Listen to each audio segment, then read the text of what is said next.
very quick, because this is, everybody knows the laptop, you have them here, but at the end there are a couple of slides. We'll just go to the, okay, I want to end with, I think there's this, I was still, by the way, oh, these, this is not you, these are, this is what I wanted to end on, because I mentioned that the economics are important. It costs $1 per week per child to own one of those laptops. Now, when you look at the cost of a laptop, and right now those are at about $160 or $170, that number is high. But if you look at the cost of ownership, and I'm including now connectivity, maintenance, loss, damage, theft, I mean all the things that you would put into the cost of ownership, it comes out to $1 per week per child, and that's a manageable number. And just to give you as an example, and I'm sorry if anybody's from Microsoft in this group, but Microsoft this summer announced that it cost $230 per year per child to own one of our laptops, which is absolutely outrageous. It's off by an order of magnitude, if not more. And it's just an example of how OLPC has had to basically swim against the tide for a very long time.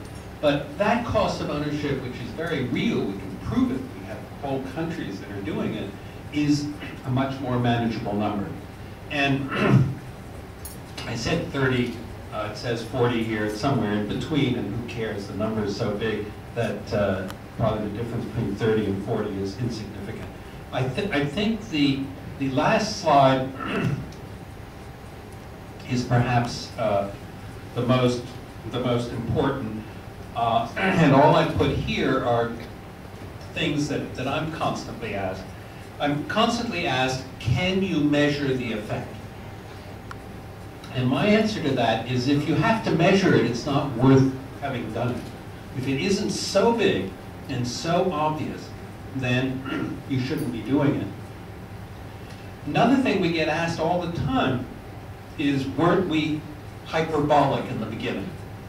Weren't we exaggerating when we said we would do 100 million children and we'd get the price down to $100? And the answer is yes, we probably were, but if we hadn't been, nobody would have paid the attention. And it would have been a very small project. And so the hyperbole was reasonably planned and really quite important. And the last thing is, there is, I really need a glass of water or I'm not going to finish the sentence. There we go. And then I'll stop.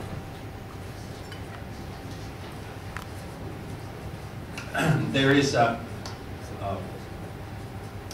assumption that a lot of people make, and the assumption is that in a developing nation, people in general, and particularly children,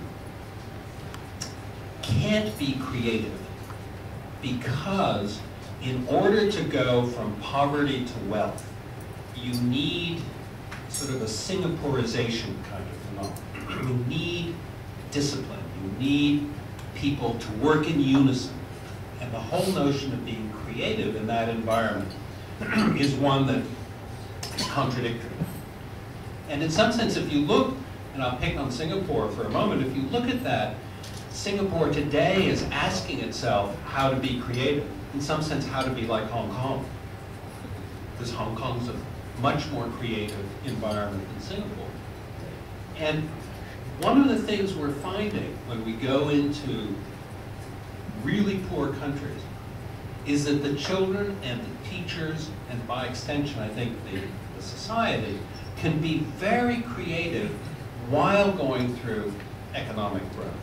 And that's a very, very fundamental change.